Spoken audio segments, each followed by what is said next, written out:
Hi, I'm Chris Woods, and I am here for my third annual Firewise Landscape Design presentation for you all.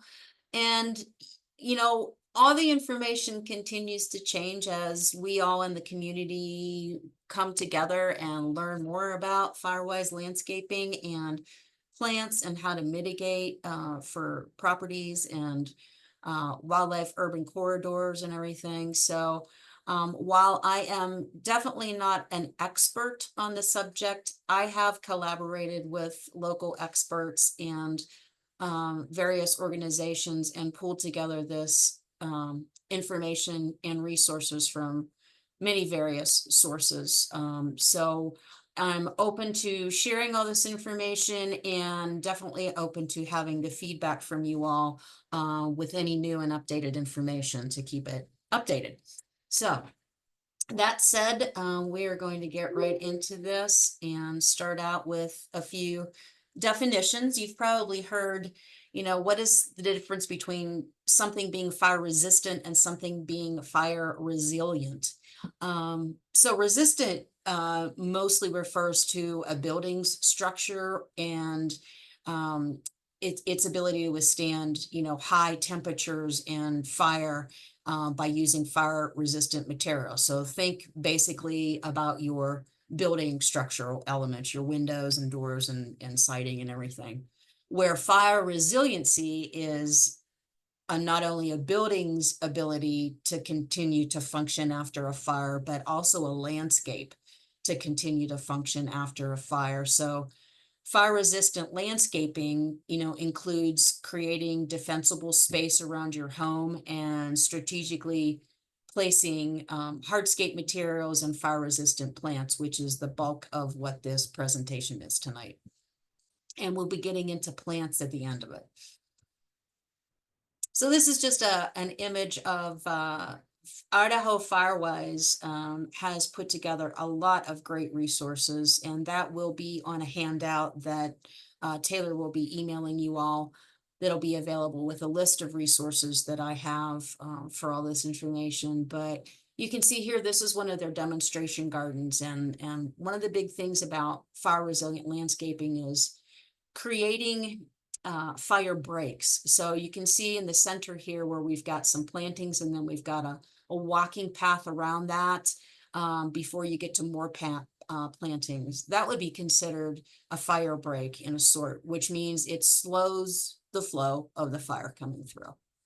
It could also be considered, that path could actually be a driveway as well. So how do you create a more fire resistant landscape? One of the most important things is that you as the homeowner are the one person that's in charge of preventing fire from destroying your home. Yes, there are circumstances much like the Marshall Fire that none of us could have done anything about, but it is important to keep your landscape and your buildings safe from fire if it should happen. So it's important, to educate yourself and your neighbors about defensible space around your home, and by creating, firewise landscaping and by using the proper materials. And most of you probably know what defensible space is by now, right about now, but I'm going to review that for the next few slides as well. But what that means is it's normally your first 5 to 8 feet from surrounding all of your structures, right? So it's your natural and your landscaped areas that are around your structure. So anything between the structure and an oncoming wildfire where vegetation could be at risk for intensifying that wildfire is considered defensible space. So that is your most critical area around your home and your structures to be aware of.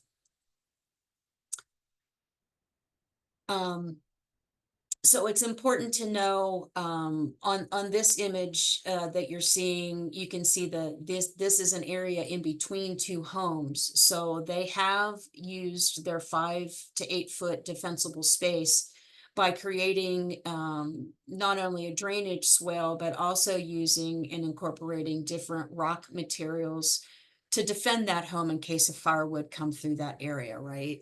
The vegetation that is in there is low. It is non-resinous, meaning it doesn't ignite quickly.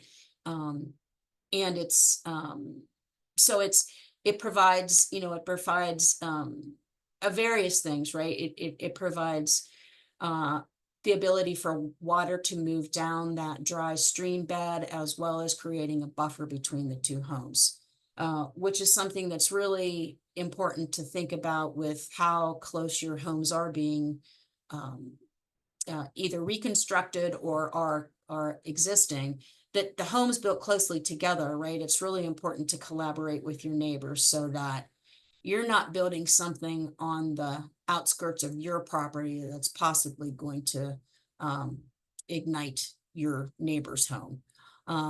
So by creating this buffer zone between houses and your home, it allows firefighters to be able to get onto your property safely, right? And that's really important. So defensible space is actually divided up into 3 separate zones. The zone 1 is the immediate area around your home, which is the most crucial area, right? You want to make sure that you're not having debris around that area. Zone 2 goes a little farther out from your home. It's 5 to 30 feet from the furthest point of your structure. So meaning like that would include your deck, that would include a garage or a shed. So you want to make sure that you reduce the fuel intensity for a potential approaching fire in that zone 2 area. Again, with zone 3, that extends out 30 to 100 feet. Now, not a lot of us don't have even close to that amount of property. But if you do, it's really important to collaborate with your neighbors, right? To make sure that you're not planting something there that could ignite and destroy your neighbor's home or other structures. So first, we're going to talk about the immediate zone, zone 1, which is, some people say that should go out a little bit further than 5 feet now, and it really depends. A lot of my information, I've been gathering from not only Boulder or not only Colorado, but surrounding states like Idaho and California, Utah, Nevada, who have experienced, New Mexico also, who have experienced major fires. And so, it's important to take a look at that immediate zone to make sure that the perimeter of your home is safe.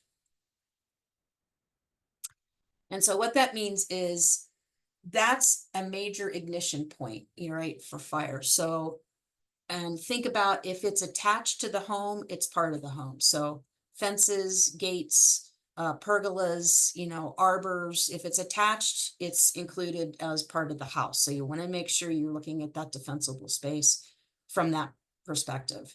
It does, it includes, like it says, stairs as well and decks.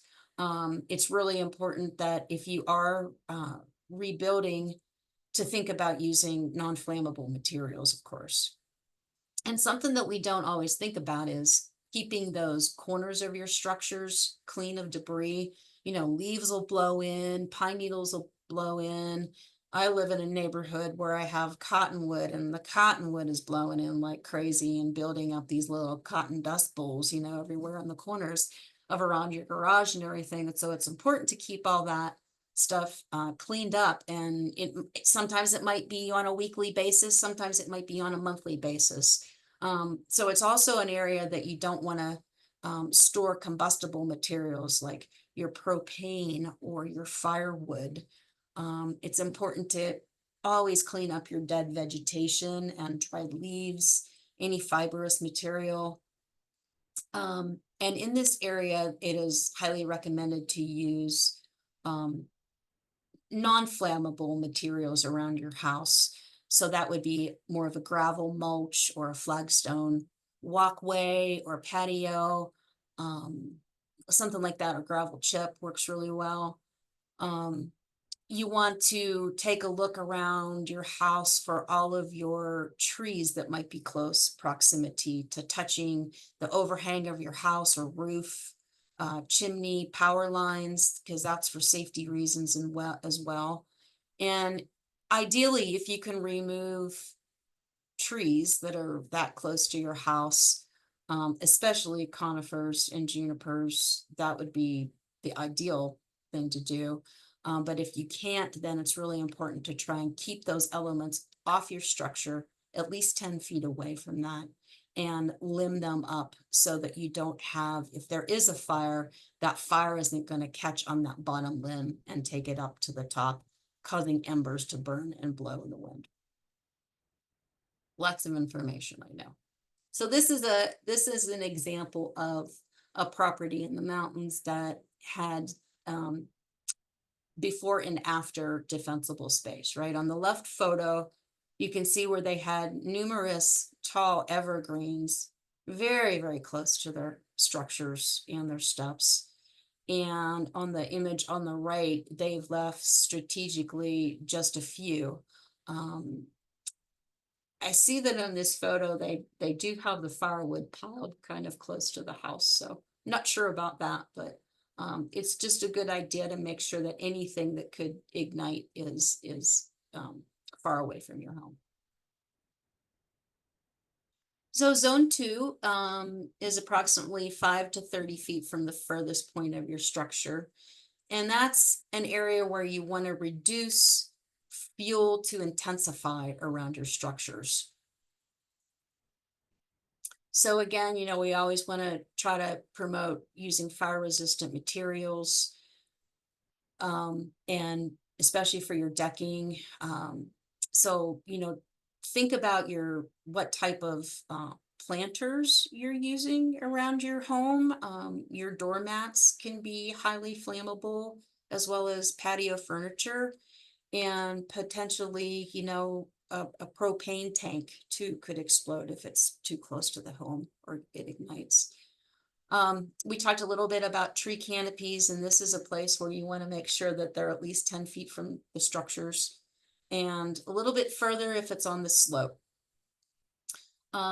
Lawns can actually help to, slow down a fire if they're watered well. However, we want to promote xeriscape and low water plantings as well. So it's really important to really monitor and not overwater your lawns, but a lawn can be a good buffer zone between your home and an oncoming fire. However, it is important to mow your grasses and weeds to 4 inches or something like that, to keep that low to the ground. Anything that's too tall is and dead, right, or dry, has that high ignition potential. So that's what you really want to be paying attention to. And then even when you have an established landscape, you want to go in there and maintain those plants, so that it is a fire resilient still. And so prune out, all your dead plant material. And that really depends on the time of year it is. And we'll get into that a little bit further along too. Again, in this zone, you want tree limbs to be limbed up 6 to 10 feet from the ground surface, and try to not have dry grass below. And what that does is that helps to eliminate any fire on your ground coming up into what's called ladder fuels, right? So that it blows so say you have some grass and then some taller shrubs, and then that's right below some tree branches. Ladder fuels would be that when that grass ignites, it could ignite the shrub and then ignite the tree, which catches fire. And then those embers are what causes wildfires in the distance. And again, we're always going back and forth with considering non-organic mulch, which would be a gravel chip, versus an organic mulch. Especially when you're within the 5 to 15 feet away from your house. And we'll get into some mulch choices later on in the conversation too. So one thing to consider to slow any type of fire that could be coming close to your house, right? Are what's called fuel breaks. So literally that means that it breaks up the fuel or the intensity of the fires by putting some hardscaping material in between your plantings, as you can see in this image. You've got a wall with some plants in front of it. So hopefully if something would be coming through and an ember got into those plants, it would snuff it out by having that hardscape around it, and or slow the fire from continuing on in the wind, right? So you want to break up that continuity of planting beds with hardscape, like as you can see in this photo, like by having pavers or gravel chip, stepping stones, even lawns can help to create, to break up that fuel break. And it will slow the flow across your property and hopefully your neighbors as well. Another thing to think about is arranging plants in smaller groups rather than massive planting beds. So what that means is maybe you have a planting bed that's, I don't know, 5 feet by 20 feet, and then you've got maybe 10 feet in between before you put a new planting bed, so that gives if there was fire coming through, it gives it a little bit of chance to not ignite the whole landscape. And then, there's a lot of things that you can do with hardscape materials, like creating dry stream beds and paths and small ponds and other hardscape features. So, and then zone 3 is the outer part of your home and landscape. So that's 30 feet to 100 feet plus, to reduce the heat and bringing those flames in from your neighbors, right? So it's really important, if you have a large property, to collaborate with your neighbors so that you both are working on clearing out debris and other flammable materials. So this diagram is showing, if you've got a bigger property, how to space your trees properly, so that if there is a ground fire, right, or possibly embers that are a tree that ignites, if you've got them spaced 6, 8, 12 feet apart, you have less likelihood of those embers jumping from tree to tree. So breaking up the path of fire, can keep the flames smaller on the ground. You don't want those overhanging trees to touch lower shrubs or trees, and definitely not power lines, and definitely not your house. And again, remove any ground litter, dead branches, twigs, pine needles, plants, and any small conifers, give them some space and make sure that they're healthy. On this diagram, it's again that 30 to 100 foot zone 3, but you notice that there's more trees farther away from the house, right? So you want to incorporate a mixture of deciduous trees and conifer trees, with allowing some space in between, and again, controlling that dry vegetation, and remove any flammable plants. They might be dead, they might have a high resinous content, and firewood and propane tanks should be stored at least 30 feet from structures. So, and we talked a little about ladder fuels. So I think this is an interesting diagram where you can see that the low vegetation caught fire. It then transferred up the ladder to the shrubs, which then ignited the evergreens, which then caused those embers to fly in the wind and cause other fires, right? So, it's important to reduce that and reduce the limbs. Cut the limbs up 6 to 15 feet from the ground. All right, I'm gonna pause here for a moment just to take some questions on defensible space.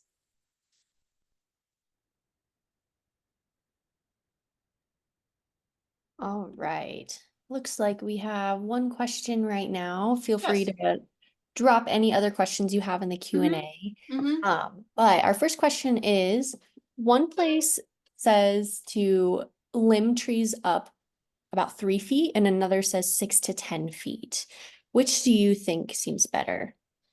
Well, I think it would depend on what that uh limb is attached to. Is it a conifer or is it a deciduous? And also how close that is, to your house and what's underneath it. Awesome, thank you. All right, another question is, do you have any good suggestions for getting neighbors to care about this issue? Our next door neighbors seem totally unconcerned about the juniper on their property that is within 5 feet of the corner of their house. Well, having a conversation is always good. And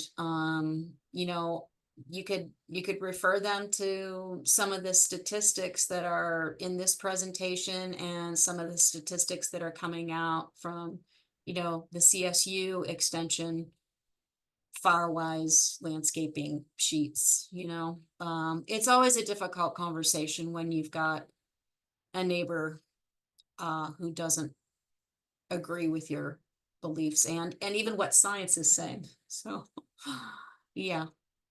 Yeah, that can be really tricky. I know CSU has some really good resources, so definitely something to look for. I would say too, it's always hard for me unless I see that where that conifer tree is placed, right? Is it right next to a wooden fence?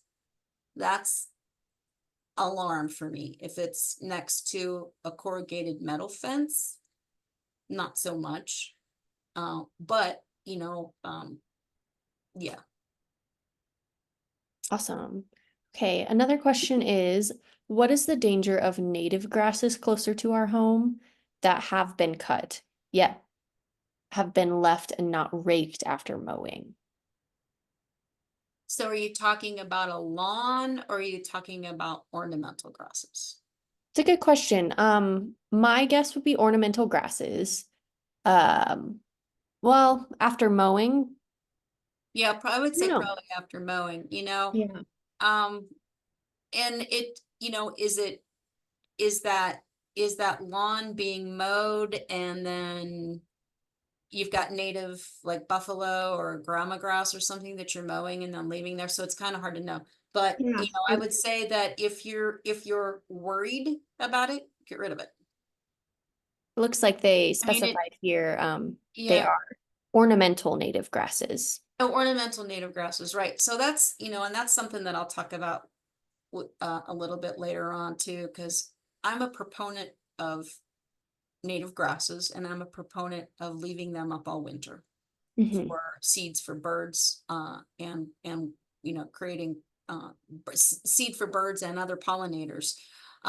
So I go back and forth with this. I think that it's important to look around to see where those native grasses are. Is there a buffer zone between those possibly? And could you create a little buffer zone between those, like a fuel break or something? And I think that, I'll discuss this a little further on too. I think part of it really depends on your aesthetics and, um, are you causing danger? Are you really causing that much danger by leaving 6 to 12 ornamental grasses for the winter?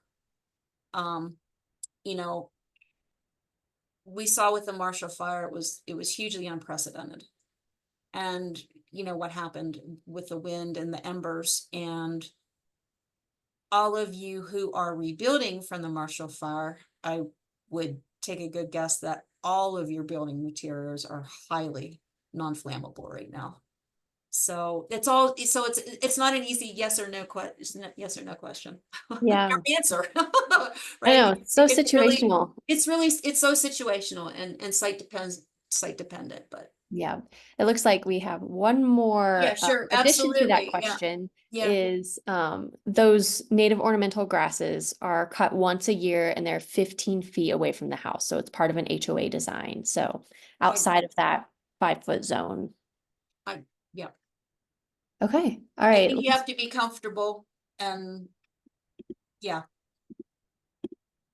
Another question for you is cutting down all of the trees will make a hotter environment which will result in more use of AC and can contribute to more climate change.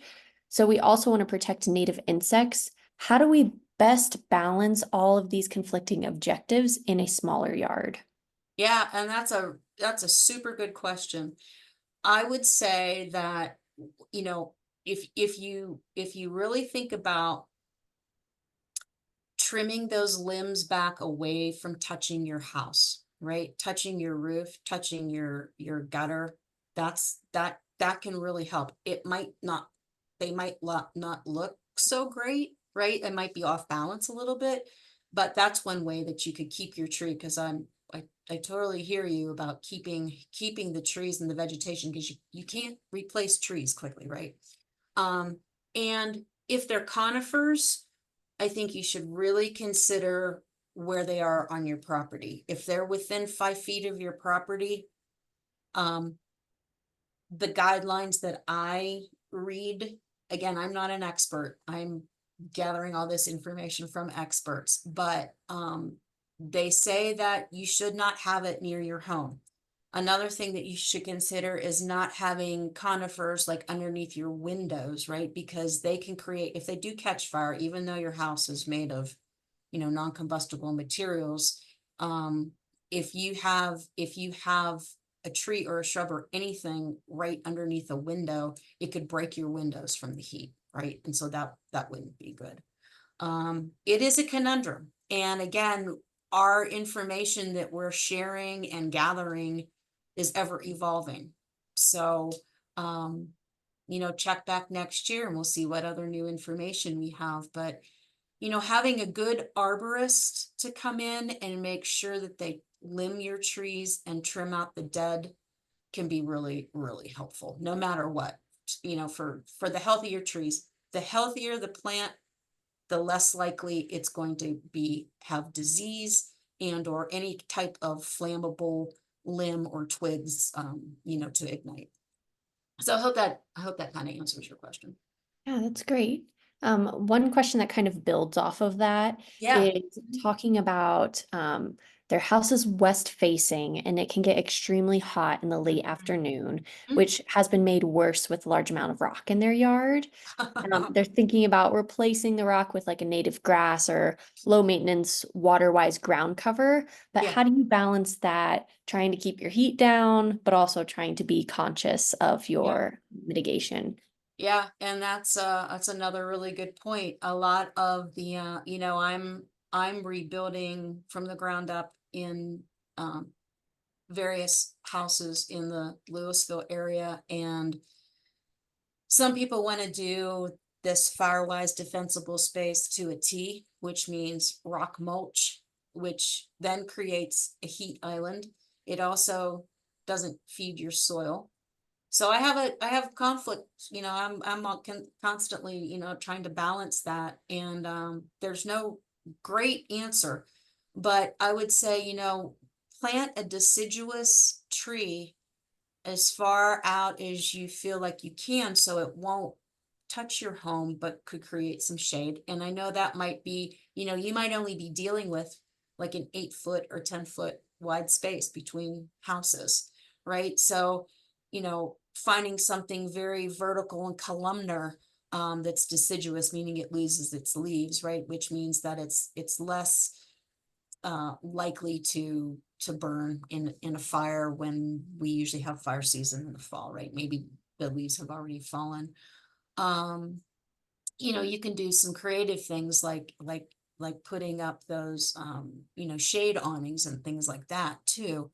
Um, Maybe a mix of having some rock around your home and some uh organic mulch like wood chip, might work for you to cool it.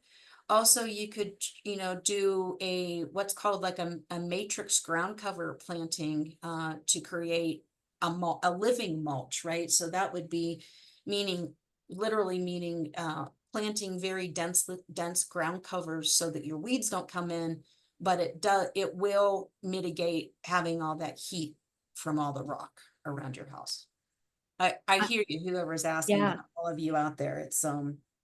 Yeah, it's it's a tricky situation. I it do it love it, it really. Mhm. how the ground covers look though.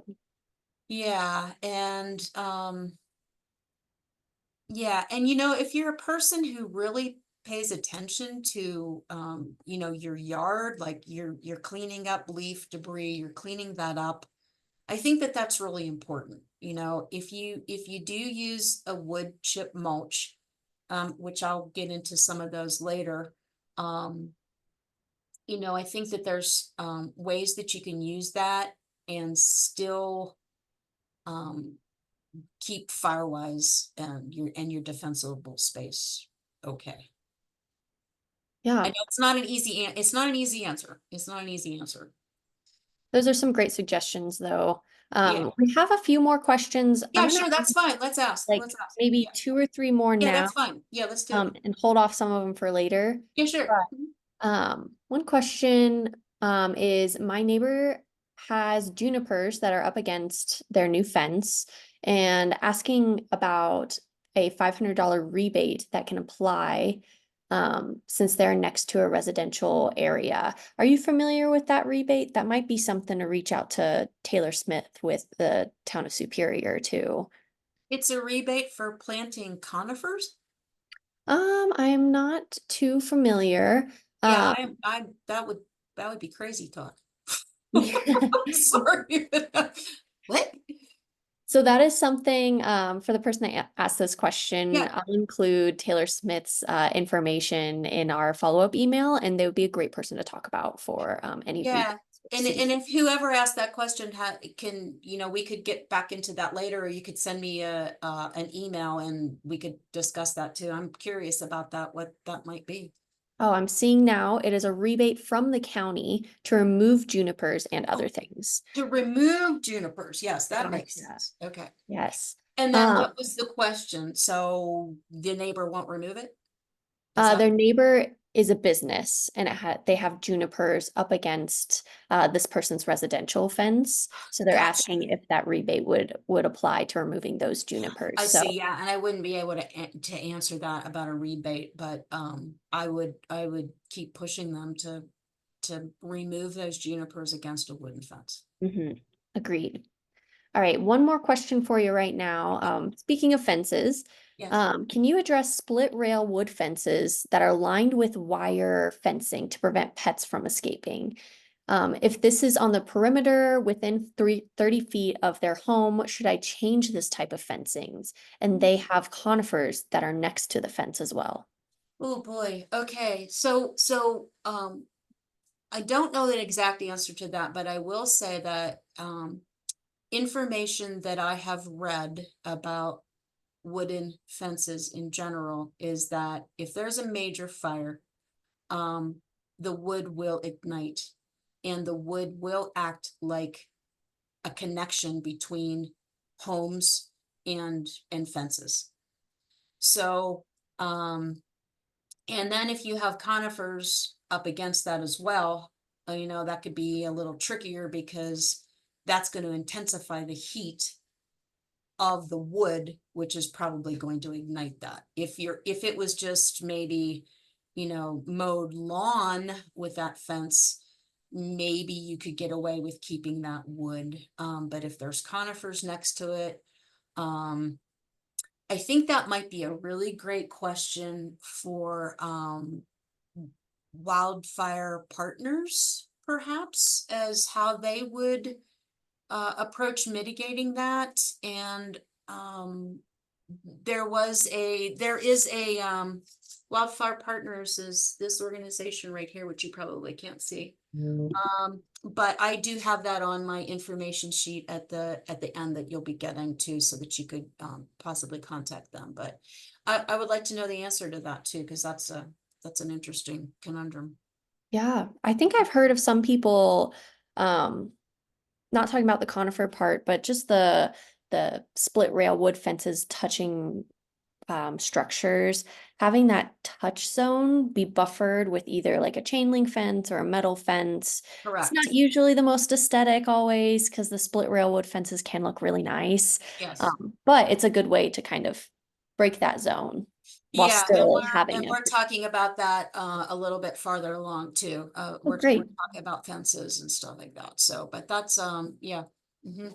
Thank you for Great. those questions, everybody. Yeah. Yeah, so we have a couple more. We'll wait Sure. until our next Okay. question break, but feel free to continue dropping Okay. questions into the Q&A as we go. Okay. Sounds good. I'm gonna have just a drink here. Mhm. Okay, so you might be asking yourself, well, how do I create a fire resistant landscape, right? I mean, those of you in the Marshall Fire or any of you who have lost your home to a wildfire, I know that the expense is huge to rebuild. And then you're like, oh my gosh, now I'm faced with all these decisions for my landscape. So what I would suggest that, whether or not you're a do-it-yourself installer, um, uh, hiring a landscape professional to create your landscape master plan is really important. And some of the reasons for that are below, right? It helps you to work with a professional and collaborate. I love to use the word collaborate because it is a collaboration between, you, the homeowner, your landscape professional, possibly your builder for that specific site. Because what you're faced with when you're doing a new yard, right, is, you want to make sure you're not creating any mistakes by what you're going to be doing. Like you need to really look at your proper drainage and erosion control. Um, you know, a, a, a master landscape design can help you look at the long term of how you would be using your landscape too, right? I mean, where are you going to recreate? Where would you be dining? Where would you be, having your vegetable garden and things like that? And they can help you decide that.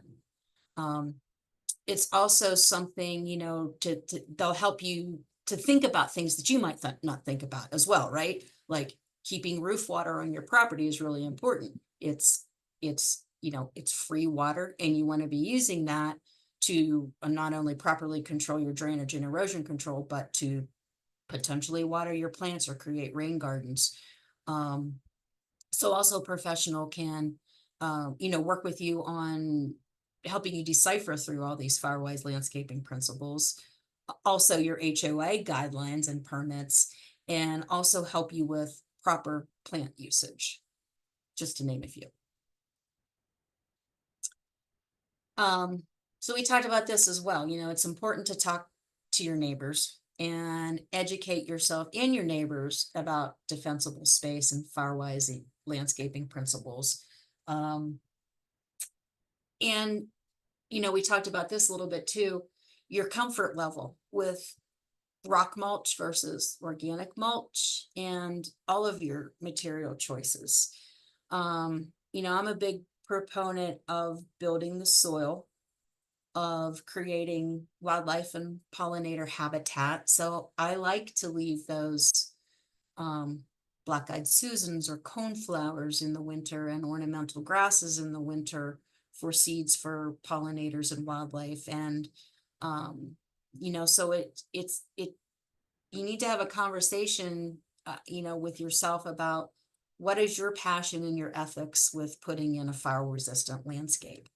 But I will say that any type of sustainable low water xeric landscape, promotes both fire resistant landscaping. It promotes longevity.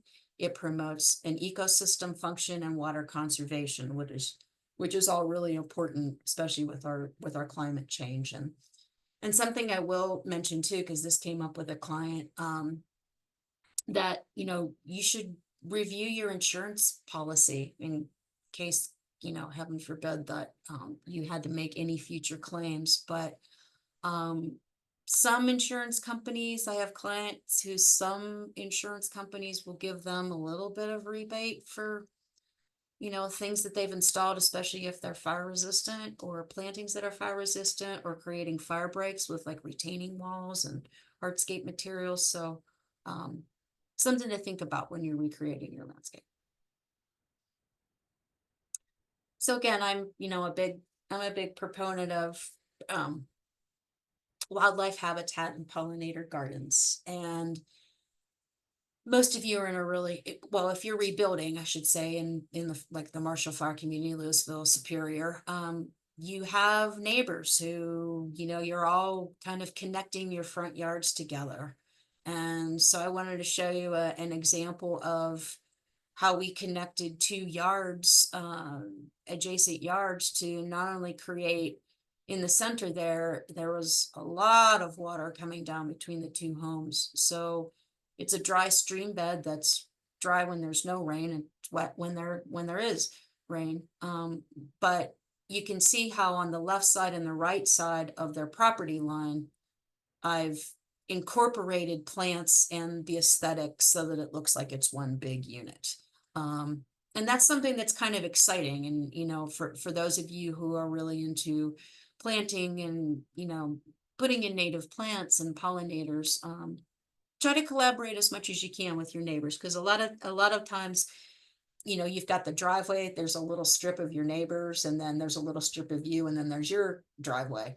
And sometimes your neighbor has 3 feet of that little planting space, and sometimes, the neighbor might have something a little bit more. So by connecting those two front areas together, think about how much of a bigger space, you're connecting. And yeah, and it's aesthetically pleasing as well. So again, I want to articulate that, collaborating with the neighbors is really important.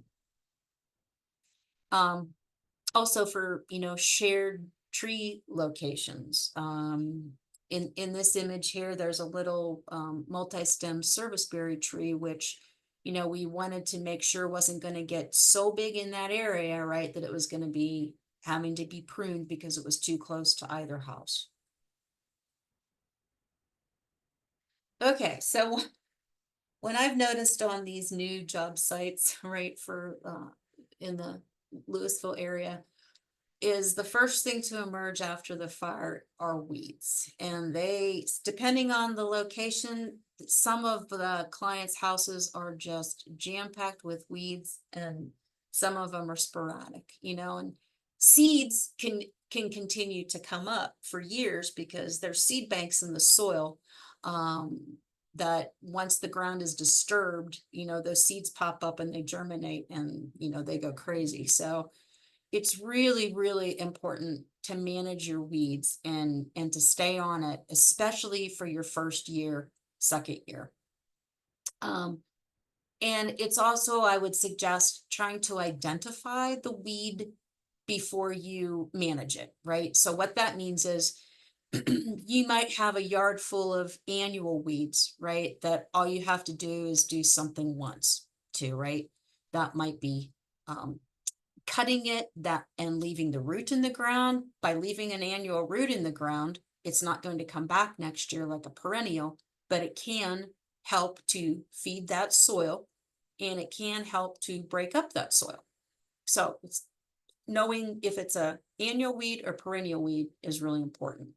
I mean, we all have the bindweed and brome and thistle and et cetera, but I did notice that a lot of the job sites and neighborhoods have an abundance of sunflowers coming in, which is spectacular. Sunflowers are a what's called a keystone plant, which means it's super beneficial for insects and pollinators.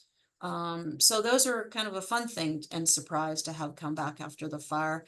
And some of my clients have existing plants that have resprouted, like roses and tree sprouts. I don't know how strong and durable the trees will be if they're left to grow, but it's exciting to see that there is some growth coming back from people's previous landscapes. So a few ways to manage weeds is, you can manually pull them or clip them once you know what they are. Mowing them and weed whacking them can really be helpful until you get in there to put in a cover crop or landscaping of some sort. And it's what you want to pay attention to is try as much as you can to not let them go to seed. And once you do clip or mow or shred or whatever you're going to do with those, get them off your site and put them in the trash because they don't, the seeds could regerminate. Another thing that you can do, to batten down the weeds is do a form of sheet mulching where you put cardboard down and tack it down, or put mulch on top of that to kind of smother out those weeds. Horticultural vinegar is also a way that one of my clients is really keeping a lot of her bindweed under control. It just doesn't, it slows it down from growing so quickly. So that's a benefit. But I'm a high proponent for not using any type of pesticides, like glyphosate or Roundup to kill your weeds. I won't go into a lot of reasons why with that, but horticulture vinegar, pooling, sheet mulching is an excellent way to control your weeds. So those of you who are rebuilding, it's really important that you have your soil tested to make sure that there aren't any additional contaminants left on your soil. You probably all have done that already, but this is just a chart to let you know that, if you have had damage to your structures or your house is completely gone, you're at high risk for major contaminants in your soil, and you should have a soil test. I know that a lot of my clients that have lost their full homes had a lot of their existing soil scraped off and had to restart again. So CSU Extension has soil test information fact sheets that you can take a look at, and then you could take those into their labs to have that soil tested.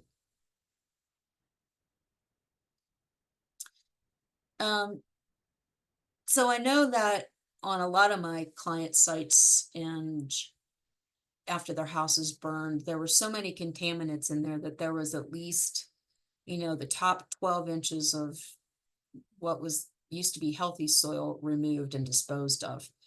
And what you're left with is very, very hard compacted clay soil, which is, some of you have told me it's impossible to break it up, right? I mean, you can get a rototiller in there and it just kind of bounces off the top and goes, yeah, haha, it's not going to happen. So, by having, seems counterintuitive that, while your house was being built, this heavy machinery was in there, which compacted the soil. And I'm about to say that you need to bring in some heavy equipment like an excavator to rip up that soil and get in there with tiller attachments that you can break up those big, large chunks of hard clay, which kind of resemble concrete in a lot of ways, so that you can get in there and that you can amend the soil then so that you can plant, right? And depending on the plant choices that you're going to be using, amending the soil with a mix of organic compost, planters mix, leaves are an excellent source of amendment, and expanded shale. Sometimes we put in squeegee or pea gravel as well to mix that all in to get a soil that you can plant in that drains and is not so hard packed.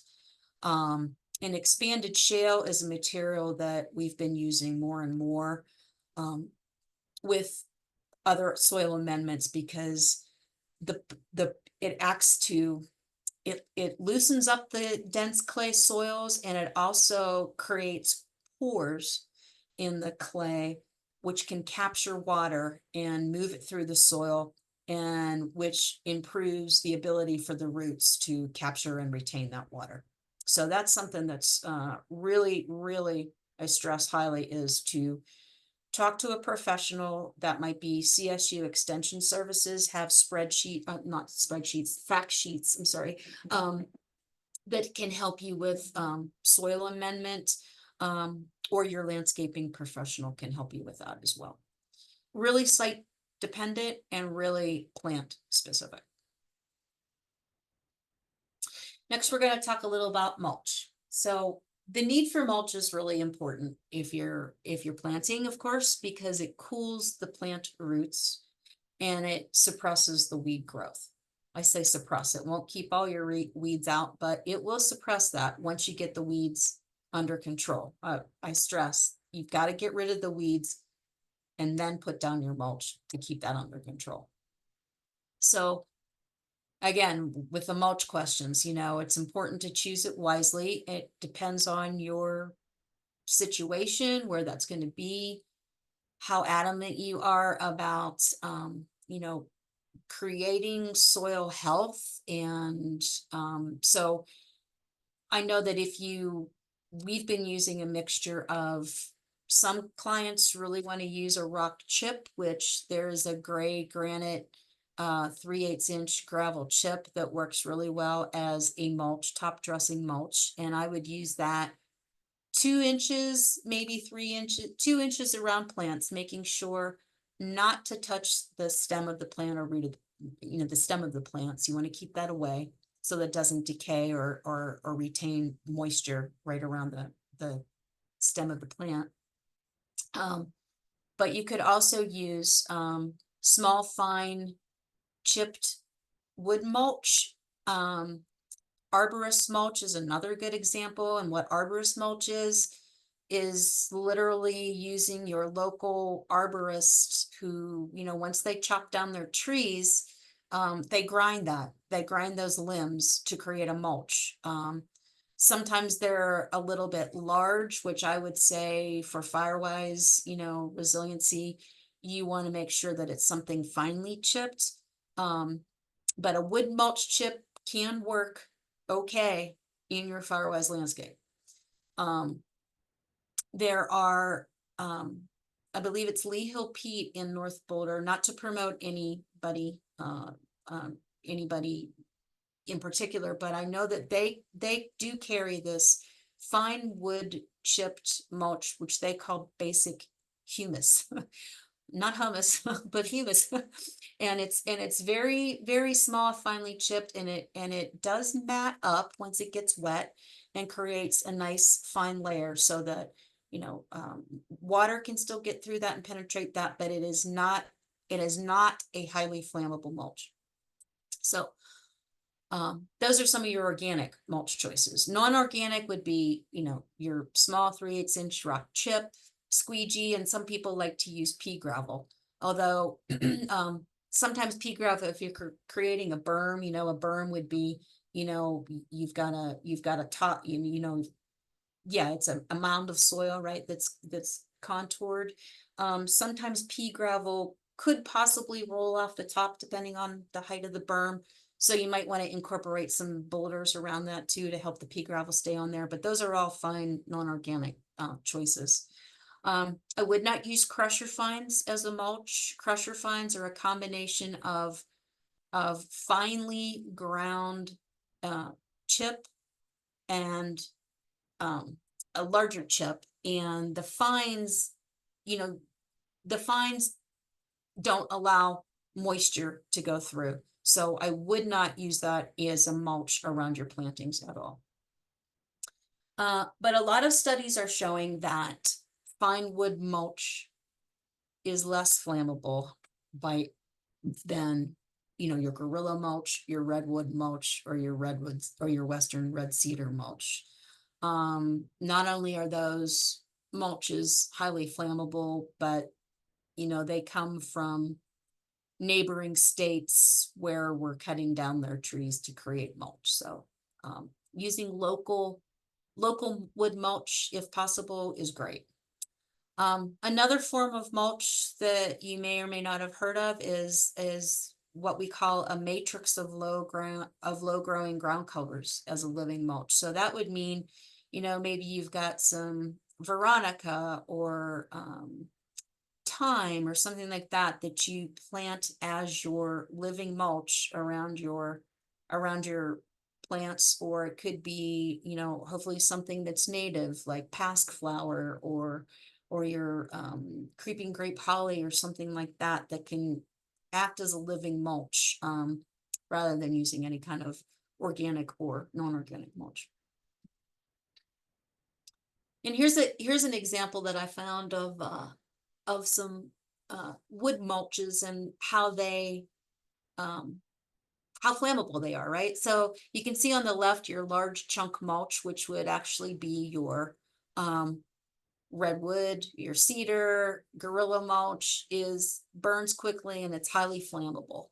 Your fine grain mulch, like the basic humus or small family ground wood mulch can ignite, but it doesn't like burn and create these embers that spark out. And then compost can also be used as a mulch and feeds the soil. Other alternatives to wood mulch are rock cobble, which is not it's not easy to maintain anything with a large cobble uh, chip. So I would not recommend that. And if you want to discuss that, we can discuss that. You can send me an email. We can discuss that. Also, you could do pavers next to your house, right? Like these really nice brick pavers, or in some instances, you can just keep it as bare dirt, which is great for our local ground cover bees, right? They always need places to build nests, and that could be a proponent for that. And last, I'm going to talk about maintenance, which is really important. If you want to keep if you're putting in all these fire resistant plants, native, low water, etc., your landscape evolves over time. So it's constantly changing. And plants that might be considered fire resistant, can lose those characteristics over time if they're not maintained. So what that means is, you want to get in there and you want to maintain and remove dead portions of that plant. Be aware of the seasonal growth habits of your plants. And what I mean by that is if you've got an annual plant that has come in, it's like maybe your native larkspur or your native flaxseed, and then it gets dry, right? Go ahead and collect the seed and get rid of the dead plant, right? Because those aren't probably going to come back in that same spot anyway. You can just clip it at the base, leave the stem in there, get rid of the seeds, and then your chances of that plant igniting from a fire are gone. So again, remove annual and herbaceous plants after they go to seed or when the stems dry out. Always be raking up and disposing of litter, your organic litter, and mow or trim grasses mostly in your defensible space, and keep them short. And oops, sorry about that. And pruning is critical, to reduce the fuel volume. Sorry. And which also promotes healthier plants. So again, we talked about having, an arborist come and look at your trees, and they can also look at your shrubs, making sure that your perennials are well pruned and maintained, is really important for the resiliency of your landscape. And then fencing, if it's touching the house like a gate, it's considered part of the house. And statistics have shown that the wooden fencing can act like a matchstick, which ignites fences that they're connected to, which can connect to the gates, which can connect to the home. So, one of the things if you do have a wooden fence, I would say the first thing you want to consider is replacing that wooden gate with something that's fire resistant.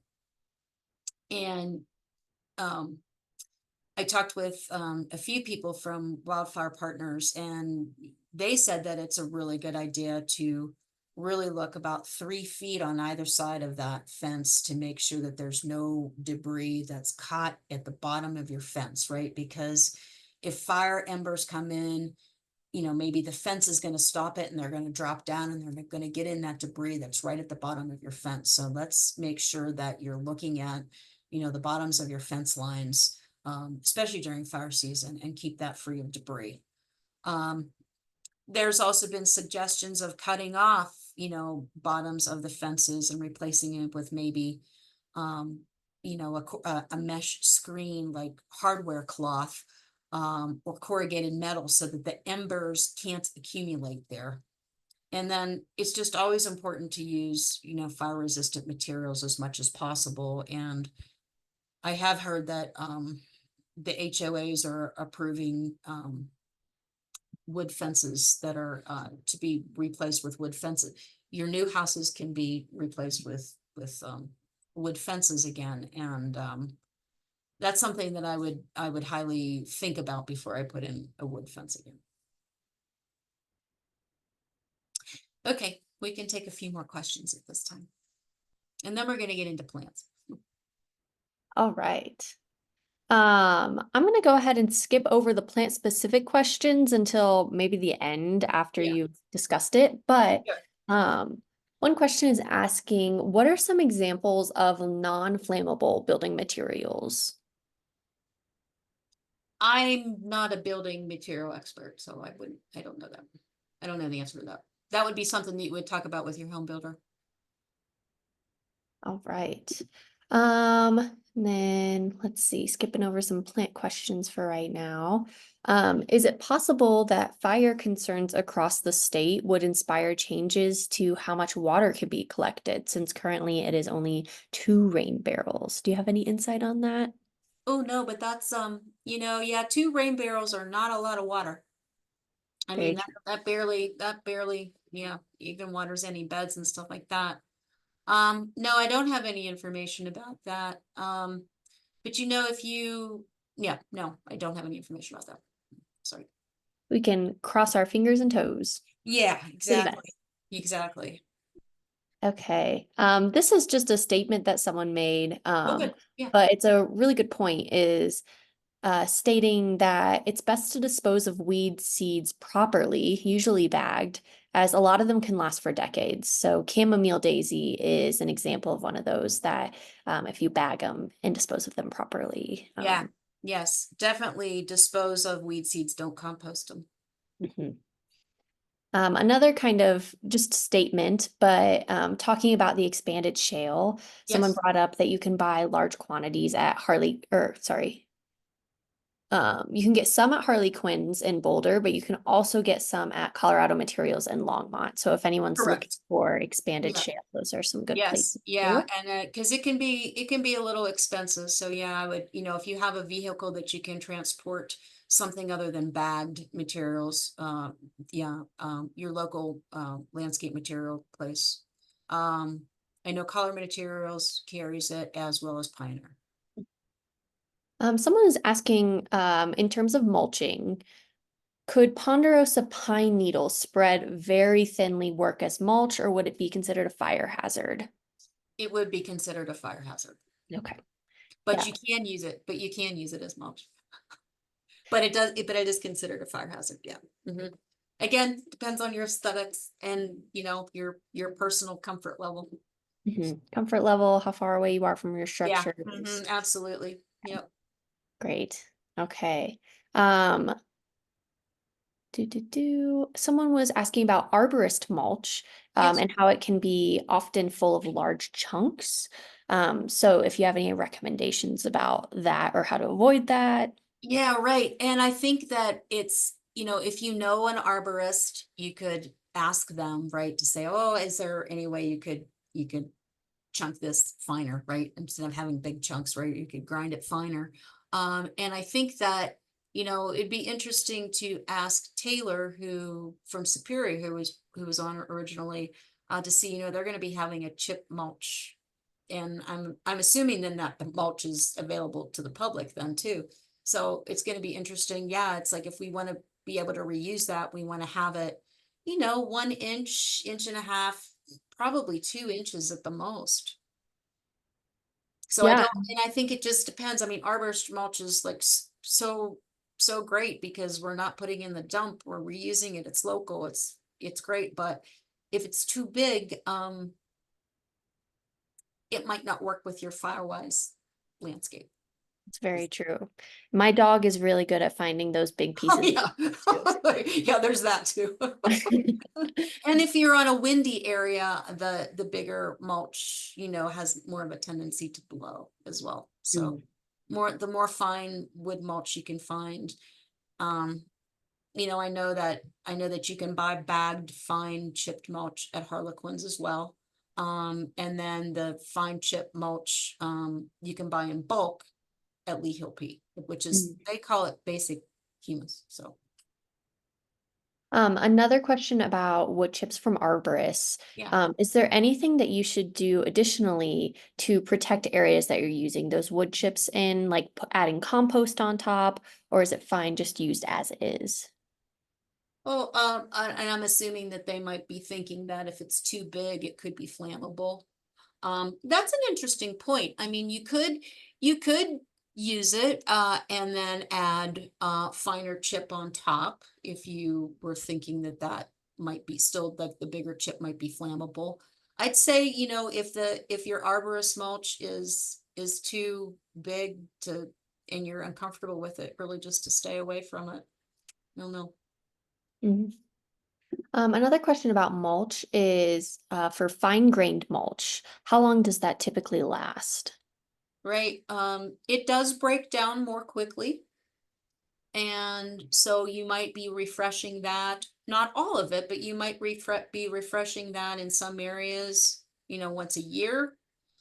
If you have dogs or pets that could get into it, they could be, scooching it out of the way. And so you might have to replace it more. And if you're in a windy site, you might have to be replacing it more. And Really, then, really site dependent. okay.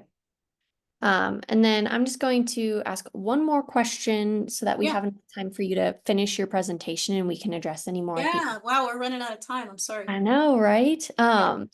So I'm going to combine questions here, but one, does ice plant work as a living mulch? And Yes. two, can living mulch ground cover be planted in pea gravel? Yes, and yes. Okay, great. Yes. All right, we will save the rest of these for the end of the presentation. Okay. But we've got about 15 minutes left, Yeah. so continue to drop those questions in as All we right, go. we're getting to the fun part with only 15 minutes. No. I'll try to go fast. And then this presentation will be available, and I'm also available to answer any questions. You can email me and we can discuss further. So, um, okay, so now we're going to talk about plants. So, um, you know, statistics say that any plant can burn under the right conditions. So you want to look for plants that have a high moisture content, meaning they're xeric, right? Xeric low water plants are high moisture content. Um, Firewise plants. So both CSU Extension and Idaho Firewise has excellent plant list. And the Firewise plant list, which my fact sheet at the end, you will have that link, gives you a rating of the plants. So how resilient they are to fire, right? And just so you know that they came up with this coding system. So a code of, or a number of 10 means it is highly resistant to being flammable. 1 means it's gonna catch fire. Okay, so just to let you know that. So it's really important to keep your plants well maintained and remove any dead portions of the plants. Native plants and xeric plants are well adapted to our climate. Drought tolerant plants, require less water. They're tough, they're resilient to the changing climates. They resist disease and pests, they're non-invasive, and they're habitat friendly. So xeric, drought tolerant native plants are also fire resistant. It's really important to plant a variety of types and species to promote healthy, vigorous landscapes. And, in a chance of a fire, the unhealthy ones, you know, they won't have any insects or diseases that could possibly cause them to catch fire, right?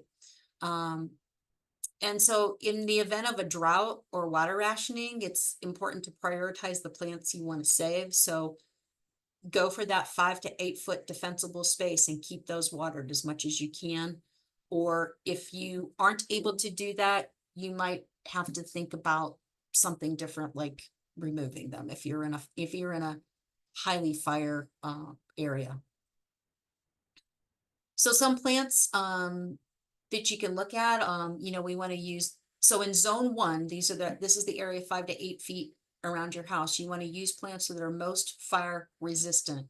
So plants that have a high moisture content. Some municipalities request that no plants are the best. But you want things that are low growing and compact. I think I mentioned about not putting any plants right underneath, tall plants underneath windows.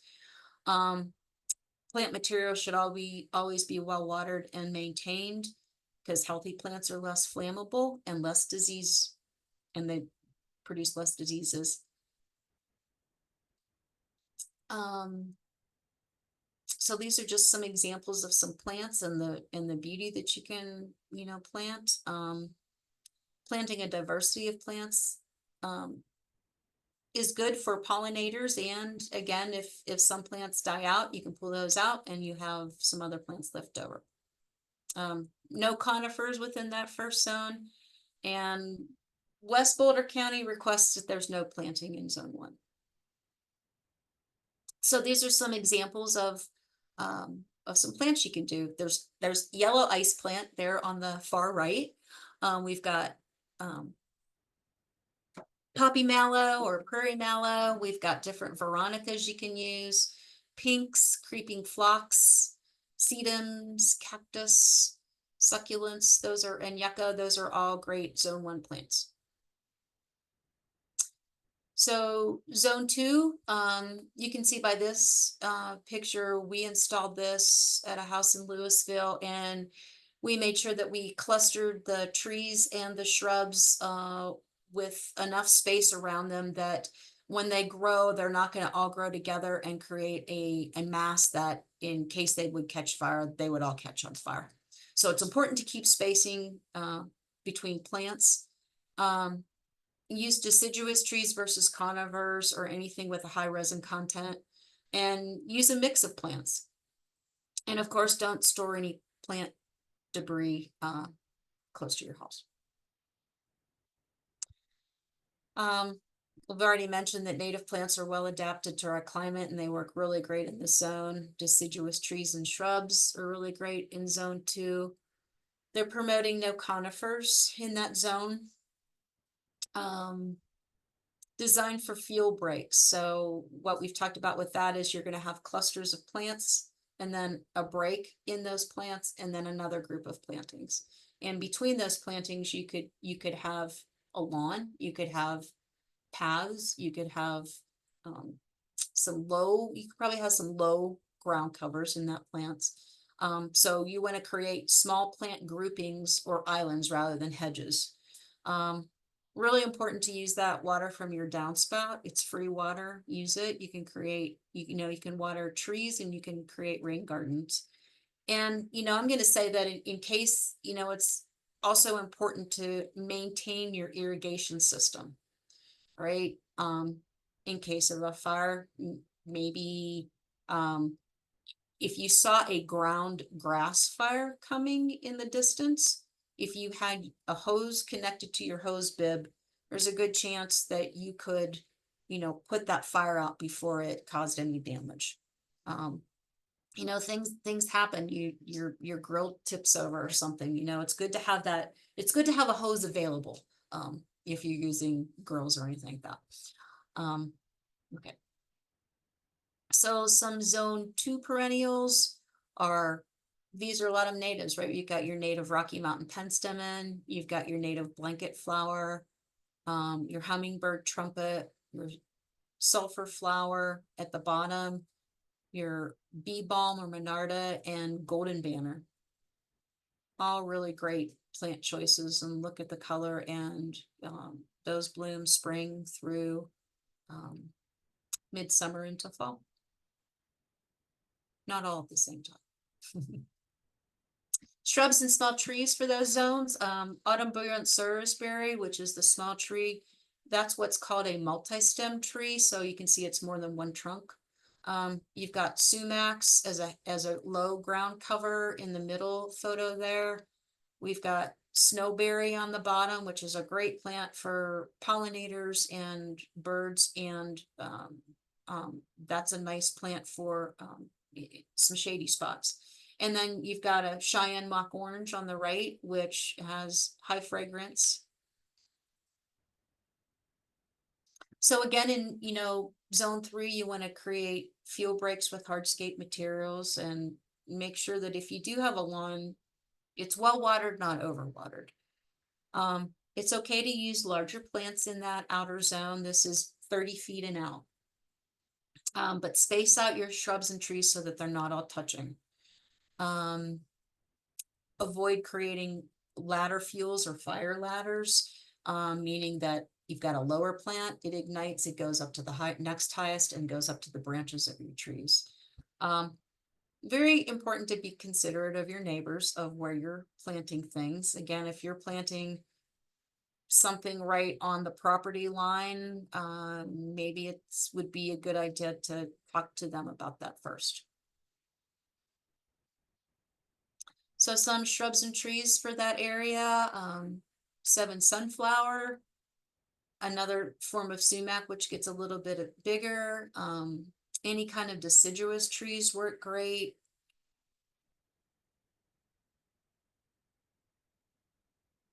Your big tooth maple, which is pictured right there as a native tree. Service berries, which are native. Hawthorns, honey locusts, and crab apples are very fire resilient. So in this chart, you can see some plants to avoid. High on that list are conifers, ornamental grasses, and shrubs. Again, look at where those are going to be planted, and make sure that you've got a little buffer zone around those. Western sage, rabbit brush, conifers, arborvitae, highly flammable. And then I'm just going to say that no vines or plants attached to the house or pergola. And where to avoid planting. So you don't want to put plants that are, right adjacent to the house or the siding, under your vents or eaves, because if they're tall plants, they could catch fire and go right up into the eaves. Under or within 5 feet of decks, and keep them away from your chimney and your power lines.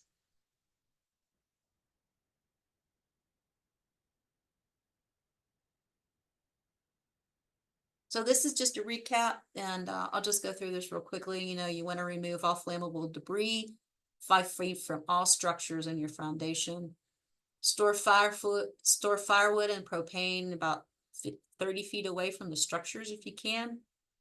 And keep the corners of your structures, your gutters, and your roof clear of combustible materials. And it's really important to help emergency responders if they do have to respond to a fire or any emergency at your house, that your house address is visible. Make sure that your gates are open so that they can have access to your property, and maintain access to your water sources, meaning your hose bibs. Replace hazardous vegetation. It's important to water your trees throughout the summer and fall, of course, but then during winter months as well, to keep them healthy. Don't dump plant debris in adjacent wildlands or vacant lots, because those can ignite. Maintain your irrigation system and access to emergency water supplies. And if there is a fire, do not run your irrigation system, because it could deplete water for firefighters. And keep a hose attached to the hose bibs or nearby. These are just some things that we've already talked about, to remove your branches and mow your grass. And this is a list of resources which you'll be getting sent to you. All kinds of great information that was included in this presentation and that I use and refer back to all the time.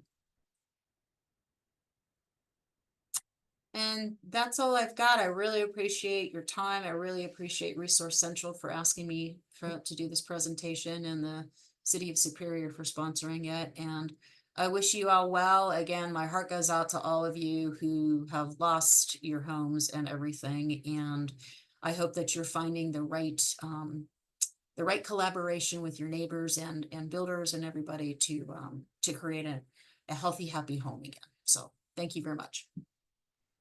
Great, thank you, Chris. Yeah. We have a couple minutes to finish up Yes. our questions here. If folks need to leave at 8, feel free to. If not, you can stay for a couple minutes while we get through these. But Chris, are holly plants flammable? Are you talking about the Oregon grape holly, or are you talking about the ilex? Good question. Yeah. I would assume maybe Oregon grape, since we see that along the foothills a little bit. Yeah. And I have seen different responses to that. It's not a how do I say, it's not a huge fire resistant plant, but it's not a huge flammable plant for the Oregon grape holly. Okay. And then how about something like snowberry? Would that be okay to place under Snowberry's the good. window? Okay. I wouldn't place anything under windows. Okay. I wouldn't place, I wouldn't place anything other than a ground cover under your window if you're trying to work within firewise, landscaping principles. Because what can happen is that shrub could catch fire, and then that heat from that shrub can explode the window. Okay. That makes sense. Do you have some examples of some dense ground covers that you like that work well? So yeah, Veronica's ice plants work really great. The native yarrow works really great. It has like a filigree leaf, and that's very, very dense. It's actually could be used as a lawn substitute in some areas. Um, those are a few that I'm thinking of. Yeah. Someone mentioned mountain lover as a ground cover. Are you familiar with that one? Yeah, that could work. Okay. Um, as for wood mulch, how thick do you recommend having that? Sure, sure. So, if you, and again, it's kind of site specific because, um, let's say you're planting, various shrubs, and until those grow, there's a big space between them. So that spacing between those, you could put a little bit more mulch, like say, like 3 to 4 inches of mulch versus, to either side of them or next to them, maybe you could use 2 inches of mulch or 3 inches of mulch.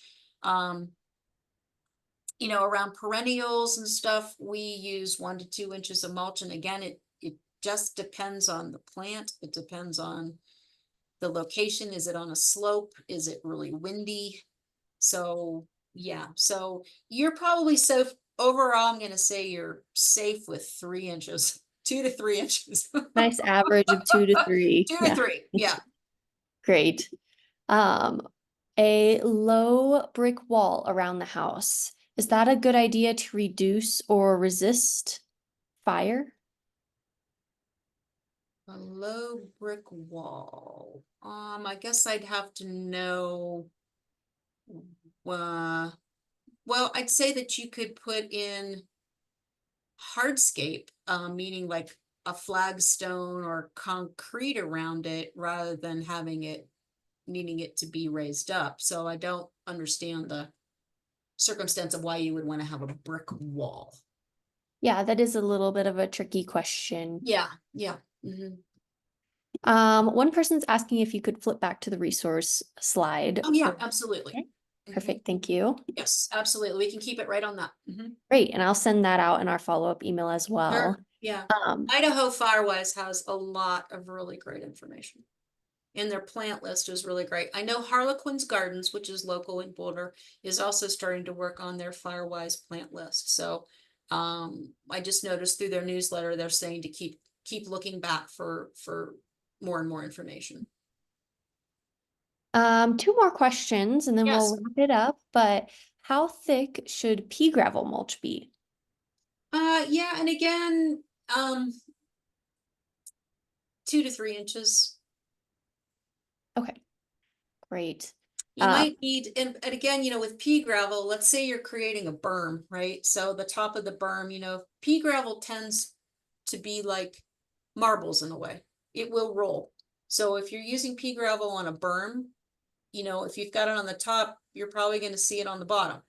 It's going to continue to maybe come down, gravity, but maybe you put some boulders around there or some other rocks in there or something like that. So again, it just depends on the specific site and the area that you're mulching.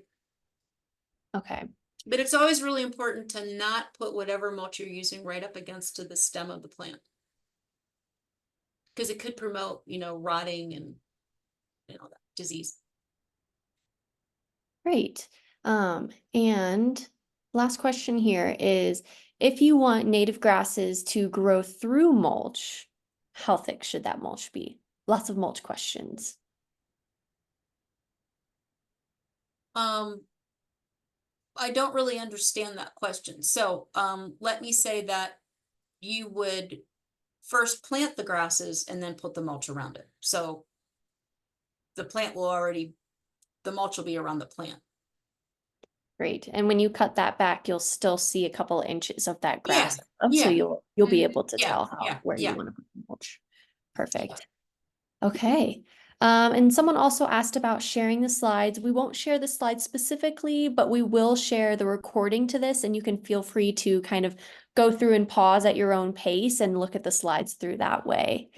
But that is all that we have for tonight. So, Chris, thank you so much for this presentation. Yeah, you're I welcome.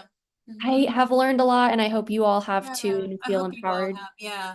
And to start using some. honestly, feel free to email me, if you've got any other questions. I know it's a lot of information and I'm always happy to hear from people about how their landscapes are doing too, right? I mean, there's so much new landscaping, in the Louisville, Superior area that, yeah, it's really great to see how other people are remedying their soil amendments and how things are doing. And I do know that, I'm tracking how well the landscapes that I'm installing are doing because it's all really new. I mean, you all are starting with soil that is super, super uh compacted and you need to uncompact that to get the plants to grow. And we've had a huge success rate with doing the amendment and the things that we're doing, the expanded shale and by bare rooting when we're planting as well. So and then proper drip irrigation is really important. So always glad to hear from people how they're doing. Great. Well, thank you, Yeah. Chris, and thank you all for attending. Big shout out to the town of Superior as well for making this Yes. seminar possible. A reminder that our seminar series this year will go through August. So next month is our last month for seminars for this season. We have some really good fall maintenance and water sprinkler system things in the books. So be sure to sign up for those as well.